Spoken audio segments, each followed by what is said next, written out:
चॉकलेटी बहू। सुनीता जी की बहू की उम्र अब लगभग 37 साल की हो चुकी थी, लेकिन दिखने में अब भी वो किसी 22 साल की लड़की की तरह खूबसूरत लगती थी। सुनीता जी की बहू का नाम था अवनी। अवनी की खूबसूरती देखकर मोहल्ले की सारी औरतों को उससे जलन होती थी। 37 साल की उम्र में भी अवनी काफी चॉकलेटी लगती थी और इसकी वजह से उसका पति अनिरुद्ध काफी खुश रहता था।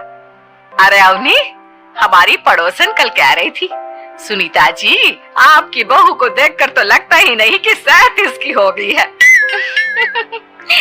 हो सकता है मम्मी जी उनकी बहू 27 साल की उम्र में भी 37 की लगने लगी है, इसीलिए बेचारी को आपसे जलन हो रही होगी। वैसे बहू मैं किसी से कहूंगी नहीं, लेकिन एक बात तो बता, तुम्हारी इस जवानी का राज क्या है?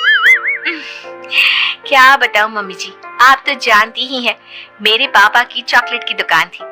मुझे बचपन से ही ना चॉकलेट खाने का बड़ा शौक था।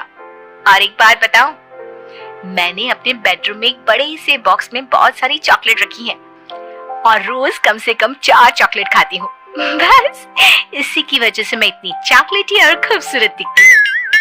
अरे लेकिन मैंने तो सुना था कि ज्यादा मीठा खाने से आदमी बूढ़ा दिखने लगता है। ये सब कहने की बातें हैं। चॉकलेट खाने से तो इंसान मीठा मीठा बोलता है और खूबसूरत दिखता है, लेकिन आप किसी से कहना मत सासू माँ। अगले दिन जब सुनीता जी अपने पड़ोस की औरत से मिलती है तो उनकी पड़ोसन फिर से वही सवाल करती है। अरे सुनीता जी बताइए तो सही, आखिर आपकी बहू इतनी चॉकलेटी कैसे दिखती है? कल देखा था मैंने, ब्राउन कलर की साड़ी पहनकर बिल्कुल चलती फिरती चॉकलेट नजर आ रही थी।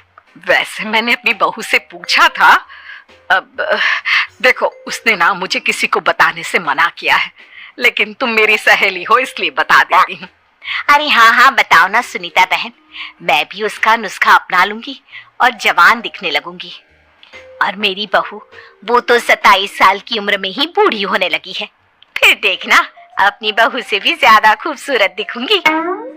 मेरी बहू ने बताया था कि वो बार बार की चॉकलेट खाती है, लेकिन देखो तुम किसी को बताना मत। हाँ। जवान और खूबसूरत दिखने के चक्कर में सुनीता और उसकी पड़ोसन दोनों मिलकर खूब चॉकलेट खाने लगते हैं, लेकिन ये बात वो दोनों किसी को नहीं बताती। कुछ दिनों के बाद, कुछ दिनों से पैर में बहुत दर्द हो रहा है। हाँ मेरे भी पैर बहुत दुखते हैं। जब से चॉकलेट खाना शुरू किया है तब से ही ऐसा हुआ है।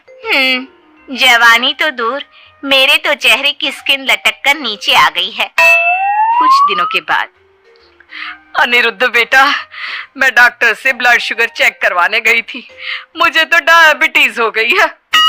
मम्मी लेकिन कुछ दिन पहले तो आप बिल्कुल ठीक थी, अचानक आपको डायबिटीज कैसे हो गई? अब तो मीठा भी कम खाती हैं।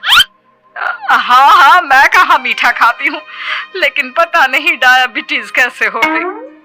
सुनीता अपने बेटे अनिरुद्ध से चॉकलेट खाने वाली बात को छुपा लेती है और अपनी पड़ोसन सहेली के पास जाती है। अरे क्या बताऊं बहन, चॉकलेट खाने के चक्कर में जवानी तो आ नहीं रही, डायबिटीज की बीमारी लग गई। हाय रे, मेरे साथ भी यही हुआ। मैं भी डॉक्टर से शुगर चेक करवा के आई तो पता चला कि डायबिटीज आ गई है। अरे भगवान भला करे तुम्हारी बहू का, जिसने हमें चॉकलेट खाने की सलाह दी। लेकिन मेरी बहू ने कब कहा कि हमें चॉकलेट खानी चाहिए? उसने तो ये बताया था कि वो चॉकलेट खाती है।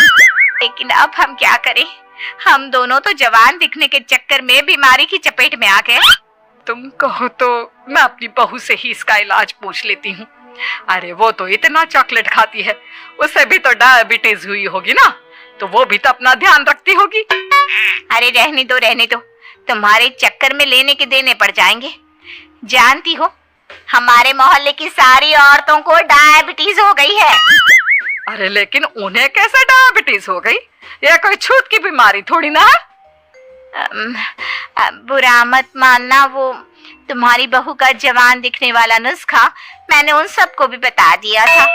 हाय रे, ये क्या कर दिया तुमने? मोहल्ले की सारी औरतों को मीठे की बीमारी लगा दी। अरे लेकिन अब क्या होगा ये बताओ। होना क्या है, जवानी तो दूर, अब बुढ़ापा जल्दी आ जाएगा। और फिर अगले दिन, मम्मी जी मैंने सुना आपकी शुगर बहुत हाई आई है। हाँ बहू, अब मैं बीमार ही रहूंगी पूरी जिंदगी ऐसे।